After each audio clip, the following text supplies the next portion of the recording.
What is going on, guys, and welcome back to the Tipped Out Podcast with your hosts, Brandon Palmer and Danny Christie. Today's episode, we have something very special. We are going through five important talking points when it comes to putting, from green reading all the way into the setup. What's going on, Danny? How we doing today, brother? Doing well, BP. Doing well. How are you? I'm terrific, brother. Can't complain. We got a nice overcast day here in South Carolina. A little too cold to swing the sticks, but it's an off day at that, so Yeah, we're awaiting a snowstorm, so you enjoy that overcast, man. I know the 60s. These 60s are really Oh, chilly this time. I'm gonna get 60 inches of snow. I like your shirt. Oh, Is that jelly? it is jelly. Oh, yes. I made this myself. My girl's got one that's peanut butter. You know the vibes. It's cute. He's, he's starting to Cute. fall off though. We got to repatch that. But Okay.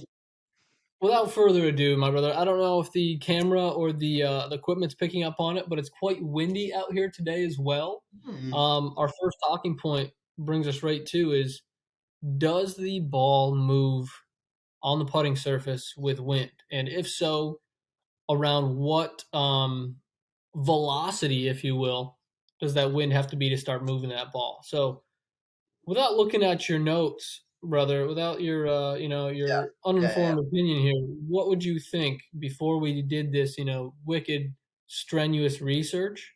yeah. What do you think?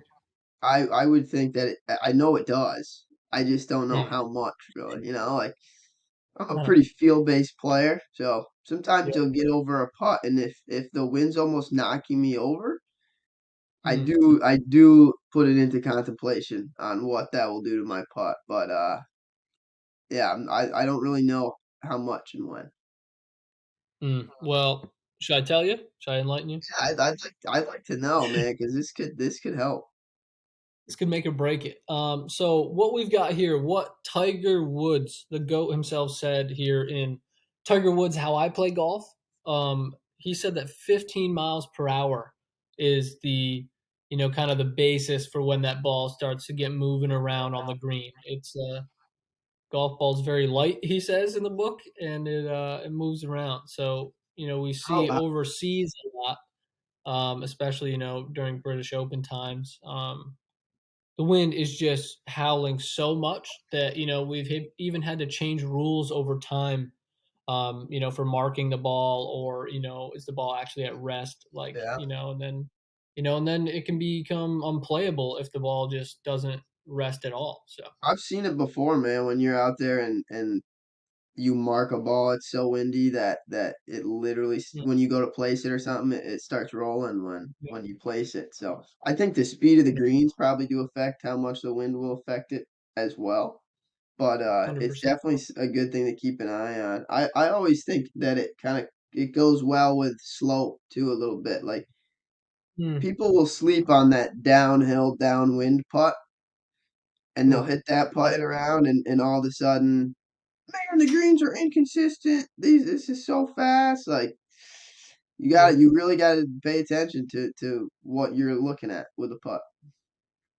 Indeed. Is there anything you would change in terms of setup when we're talking about wind? Like Yeah, you said, yeah, go ahead. I was gonna actually touch on that a little bit, which was just because when I mentioned before, if it's knocking me over, like just widen up that stance a little bit. I mean, maybe bend over a little bit more to get a little more stable, but yeah, widen up the stance a little. Yep. I remember a few rounds maybe over in Vermont where it was a little bit chilly, a little bit windy for us. I had to kind of widen that base a little bit. Yeah. But yeah, and that kind of also ties us into our next, putting point here, which is going to be speed of putts throughout the day or throughout the round. This can kind of be a little different. Again, touching on the point that Tiger talked about in this book, How I Play Golf. He talked about, the U.S. Open at Pebble, where he had playoff holes later on the same hole where he had in the morning. So many of us may not find ourselves in a 99 2000 US Open here, but it's going to be a factoring in terms of if you play around in the morning at your home club and then you play one in the evening, if you play one at different seasons. So just touching on that, Danny, how do putts differ in the morning versus the evening? Let's just say the first hole of the day.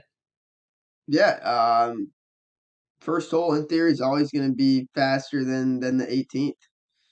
Hmm. And it might not be something you notice.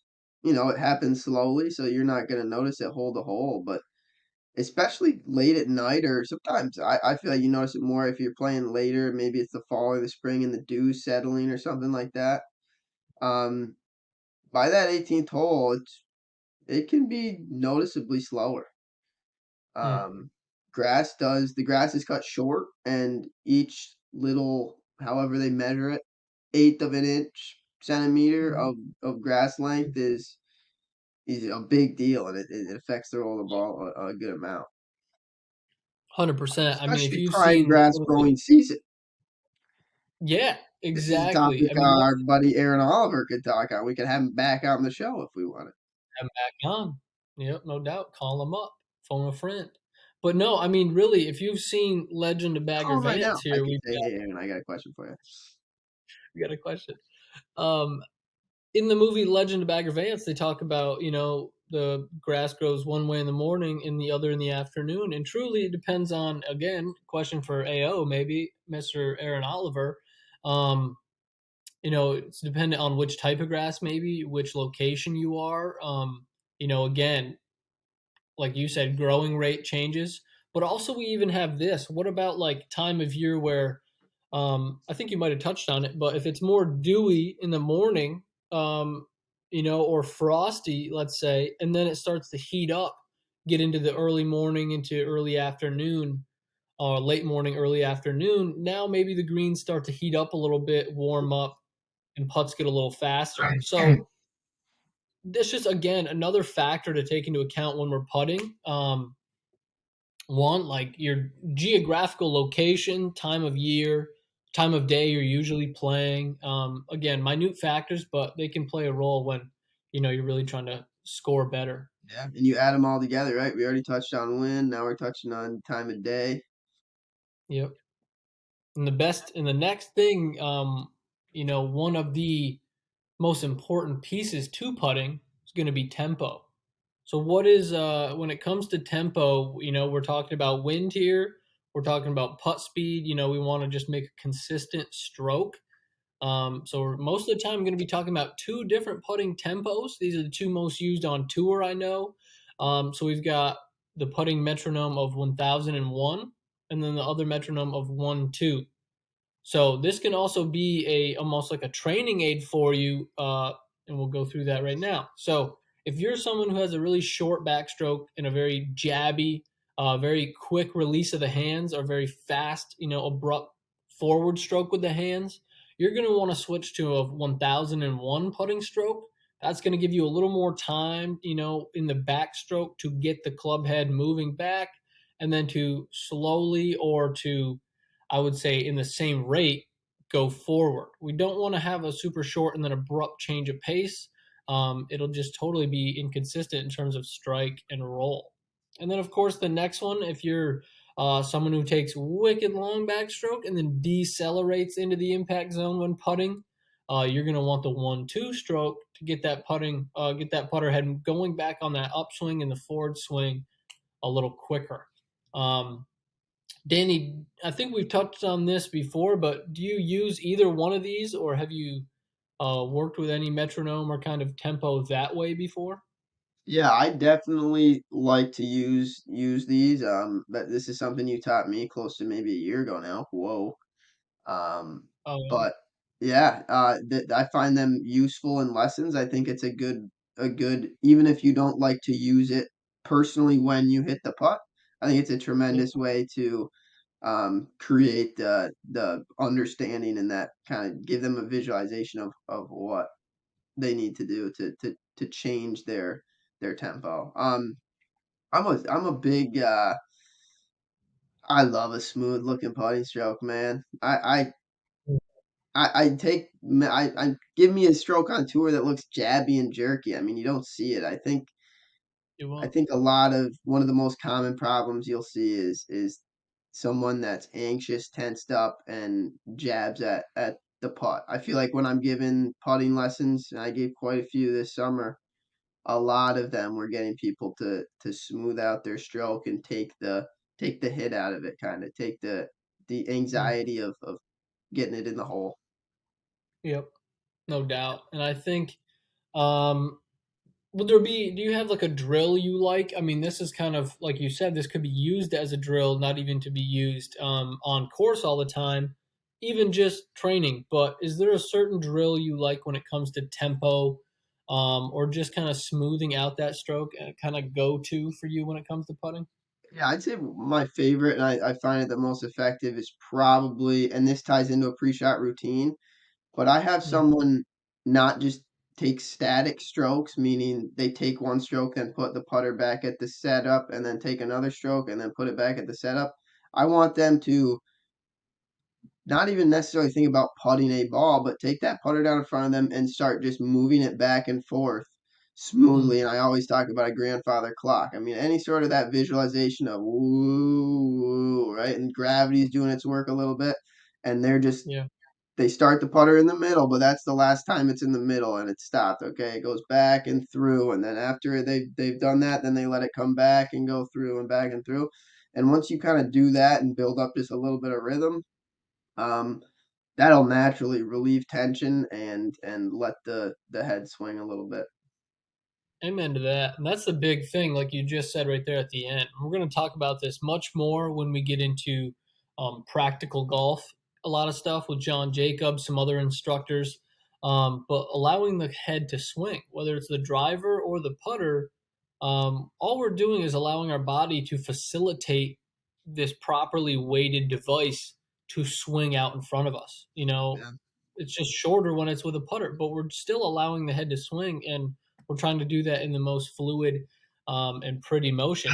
Hopefully, cultivating some good results along the way. And the next piece here, I think we are on number 4. Two things that the best putters do, and that's going to be read putts really well, and the next one is going to be, have really good speed control or Yeah. distance control. So getting into reading the greens first, kind of we went into this in a very deep fashion. That'll be clicked up top for us if you guys want to watch that one in terms of Yeah. in-depth green All reading. of But this information pretty much could be deeper covered in our basics of putting series, which we will link. Yep. yep, 100%. So as we are walking up to this hole, first things first, we're just going to survey the land and establish, the cup orientation. So we're literally going to look at the cup and see which way it is tilting to understand which way the green is sloping. Next piece we're going to just establish grain.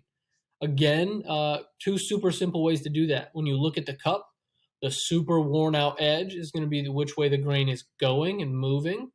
So if you're putting towards that, it's going to be slow. You're putting with that, it'll be a little quicker. The other way is just going to be by color. Again, depending on location, you'll see lighter green or darker green. Darker green, you're looking into the grain. The grain is coming towards you, and then when it's shinier or light green, that's going to be downhill and away from you, a little quicker. And then finally, what we're going to do with that is essentially pick a start line and then commit. And we're going to commit to our basically our setup and our routine. And first things first, you just need to have a sound routine. And if you don't, get with a coach or listen to a couple of our podcasts on that. But a big thing is, visualizing that line and a result. Danny, when it comes to putting, are you someone that is, you see like a dotted line? Do you see a curve? You see the ball rolling? Do you just see the high point? Do you see a straight line? I'd probably just see like a high point. You can see it Yep. curve a little bit at the high point too. Yep. Some people are very linear. They kind of just see that straight line. I like to think about every putt being a straight putt, really.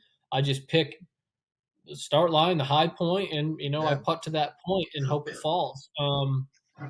Whether you're that or you need to see a tracked line, that's all we're trying to find is what's going to work for you, and then to commit to that. So that find that sound routine, visualize that line, get behind it, and then we're going to commit to that speed and line. Yeah.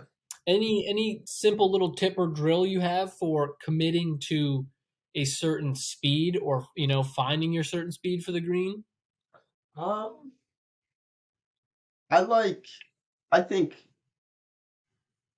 finding a speed for a green comes with some sort of prep. I mean, you got to hit the putting green. You've got to hit different putts on the putting green. And I think being able to find that speed comes with experience. I mean, you got to play a lot of different courses, and you've got to just through that experience, you start to understand how all these factors affect the role of the putt differently. Yep. And then you've got to be able to hit a putt consistently off the center of the face with a good roll, all that, which we do touch on, I think, in basics of putting stroke, maybe, right? But I'll link that Yep. in. And then lastly, I think our routine. You've got to be able to trust your line, and once you trust your line, you can put that confident stroke on it, which then enables you to recreate good speed time and time again. Yep. 100%. Yeah, really just become a veteran in that. And if you're a super beginner, I mean, it really depends on how good you want to get, or how much you want to, really be a student of the game here. You could, grab yourself a notepad or just take notes on your phone. Like Danny said, get to the putting green, get to, a 10-foot putt uphill into the grain, hit the putt a couple times and see how different it is. Now go to the opposite side. It's going to be downhill, down grain. Hit the same putt and see if it's, super different. Like, again, this could be super dependent on time of year, and how the greens are growing around you. How they're cut that day, if they're rolled or not, all these different things. But if you're still complaining that you can't get the speeds down, and you're on the 15th, 16th hole, or you finally just get the speeds down, how many times have I feel like I've done that? On 18, you finally get the speeds down, and you want to play again. Like, that's Yeah, something that has to be established for better golfers a lot earlier in the round. Maybe even before you even start, like Danny said. Like, how important is it to you? Show up a little earlier, and do some putting with your eyes closed. I like setting up different distances from the fringe, throw a tee down, putt with my eyes closed, and don't open my eyes until the putt is come to rest, and you try and see, did it go, is it on the fringe or not, is it on the apron, which tee did you putt to, that kind of thing. So just establishing a feel, and that's what will allow you, along with your sound routine, to commit to the putt, and honestly just start hitting putts with a more free mind. yeah, That's when more putts go in. If you're wishing and hoping and knee knocking and jumping around for every putt, it's you can't will them all to go in. It just yeah. we don't have that much luck on our side You've every time. got to, if you want to be a good putter, you've got to have good speed all the time. Watch the Mm, pros. Look how, I mean, it's easy to compare to the pros, but watch the pros. Look how many putts they'll hit. They'll blow yep, your mind, man. They'll be 50 feet away and they'll still put it inside that 3 foot bucket. yep. And that's all that matters, man. Getting down in two most of the time. If you Yeah, can just two putt, then it's all right. If you're still scoring super high, now we have to look at other things. Tee box management. Where the tee ball is going.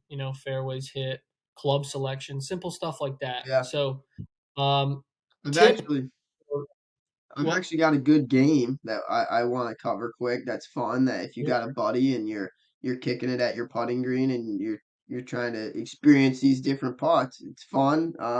It's called Pong, which everybody likes. Okay, Hey, so let's say Brandon and I are playing. We go to a putting green. We find two holes.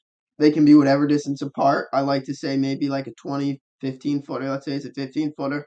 I stand at the one hole, Brandon stands at the other. We have one ball. And the reason this game's called Pong is because this ball is going to be going back and forth between us, like the game Pong. Um, I'll start. I'm going to hit it up at his hole.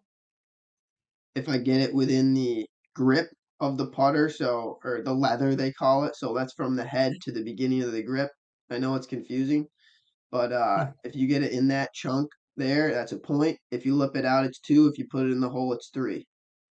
hey. All right, and you're playing to 11, and then you're just gonna go back and forth. And that's a great way, right? If we pick a putt that's uphill, for me, guess what it is for Brandon? Downhill. And Yep. then once one round ends, you'll switch. So you'll get a chance to hit both those putts, and you'll get an idea of what that putt's going to be like and how it changes based on the slope and the grain. I love that, dude. Thanks for throwing that in. Putting games and challenges, whether it be alone or with friends, wedge games, anything, even on the range, picking start lines or some shot shapes. Huge, man. Just it really introduces creativity and the visualization stuff to it. It allows you to kind of not focus so much on technique. Again, technique is huge, but we're just trying to get the ball in the hole. So if you can do that and it's super unorthodox and it's consistent, just keep rolling with it, Yeah. honestly. All right, tip or talking point number 5. We have, establishing a super sound setup when it comes to eye line. So when it comes to eye line, Danny, what are you looking for when someone sets up? Do you want their eyes, um, and let's say this, trying to get it visually set up for everyone. When you set up to a putt, we have our feet and then we've got the ball line set up like railroad tracks here. So Correct. where do you want someone's eyes in relation to that ball? Inside, outside, right on the center? Right. Ideally, right on the center of the ball. Mm. Why is that?